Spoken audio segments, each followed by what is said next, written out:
Muy buenos días. Hoy celebramos el martirio de San Juan Bautista, jueves 29 de agosto de 2024, ciclo B. Y reflexionamos del Evangelio de San Marcos, capítulo 6, versículos 17 al 29. En aquel tiempo Herodes había enviado a prender a Juan y la había encadenado en la cárcel por causa de Herodías, la mujer de su hermano Filipo, con quien Herodes se había casado.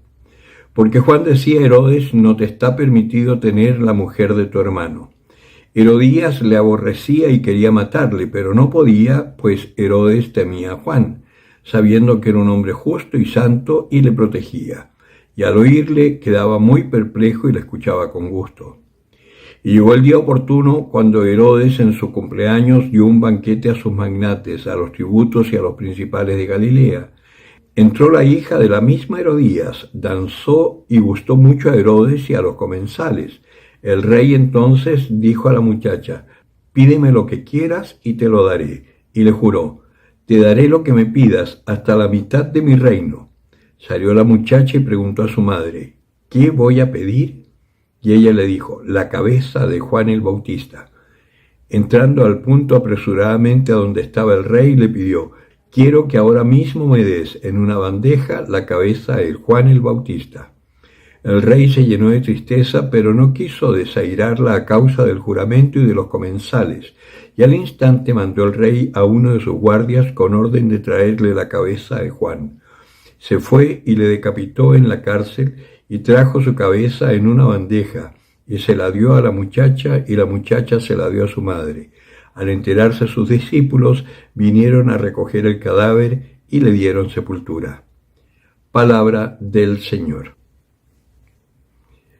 Varias cosas interesantes en este Evangelio.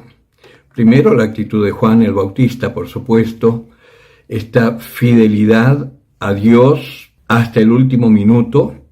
Al comienzo predicaba a las gentes para que se prepararan porque el Señor estaba cerca. Cuando aparece Jesucristo para ser bautizado por él, siente pudor de lo que le está pidiendo el Señor, pero el Señor le dice: hazlo para que se cumplan las Escrituras. Y efectivamente se cumple aquello de que el Espíritu del Señor desciende, está sobre mí, decía un pasaje del Antiguo Testamento, y ahí se ve como el Espíritu Santo desciende sobre Jesucristo, y Juan es testigo de eso también.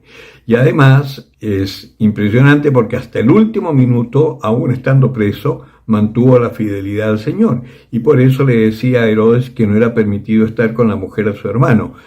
Yo tengo un hermano que es muy puntilloso y es muy cuestionador de la Escritura, que siempre me hace preguntas un poco especiales. Y precisamente también en esta oportunidad me dijo: ¿cómo es que la ley de Moisés decía que si moría una persona sin descendencia, el hermano tenía que hacerse cargo de la viuda? Entonces, ¿cuál es el problema de Herodes si está con la mujer de su hermano? Porque precisamente el problema de Herodes es que el hermano de Herodes había tenido descendencia, porque Salomé es sobrina de Herodes. Entonces no se cumple la ley, sino que allí está en franco adulterio. No se sabe ni siquiera si el hermano de Herodes había muerto. Solamente se sabe que está con la mujer de su hermano, que ya tenía una hija del hermano, así que ahí no se puede cumplir la ley de Moisés. En el caso nuestro, muchas veces me ha tocado ver y escuchar de gente que incluso por causas tan miserables como no querer pagar el 1% de la iglesia, reniegan de su fe.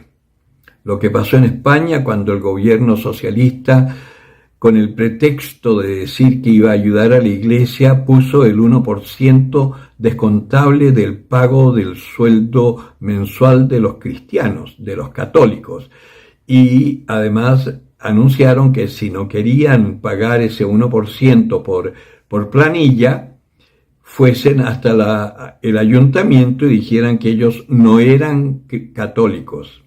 Y muchos, por no pagar el 1% por planilla, fueron y de alguna manera abjuraron de su fe. porque fueron a decir que no eran católicos, para que no le descontaran ese 1% por planilla. Y además, en otras oportunidades, muchas veces estamos rodeados de gente que no es de iglesia o son anti-iglesia y nosotros o nos quedamos callados o nos unimos a esa murmuración, porque la verdad es que siempre tenemos algo de que quejarnos dentro de nuestra iglesia, porque nuestra iglesia está hecha por hombres débiles, somos débiles y muchas veces traicionamos al Señor, la jerarquía y nosotros mismos. Pero ese no es el motivo para hablar mal de la iglesia. Una cosa es denunciar los males que hay y otra cosa es unirnos a protestar o a murmurar contra nuestra iglesia.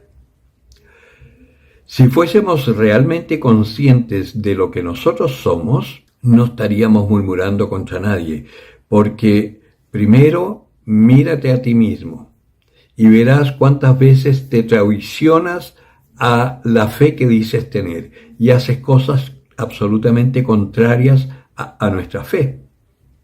Murmuras, envidias, no perdonas, haces juicios, etc. Y no digamos robar, fornicar, mirar pornografía, masturbarse, adulterar, etcétera, que son los pecados más groseros, pero que a veces solamente un juicio interno que tú no lo mencionas es mucho más grave que una fornicación, porque estás matando en tu corazón a una persona. Tenemos que empezar a ser coherentes con nuestra fe si es que queremos que la iglesia vuelva a ser el patrón de vida para el mundo. Tenemos que ser luz, así como Juan Bautista fue denominado una antorcha viva por el mismo Jesucristo, nosotros tenemos que llegar a ser luz para esta generación que está tan perdida. Entonces, que hoy nos permita el Señor reflexionar sobre cómo es nuestra vida y cómo estamos viviendo nuestra fe. ¿Somos realmente cristianos en nuestro modo de vivir o solamente tenemos una pátina por fuera, pero nuestro corazón está en otra cosa? Como dice la Escritura, me honráis con los labios, pero vuestro corazón no está conmigo. Hagamos un examen de conciencia y que esta fiesta de hoy nos haga reflexionar sobre nuestra vida, si somos coherentes o no con la fe que decimos profesar. El que tenga oídos para oír, que oiga.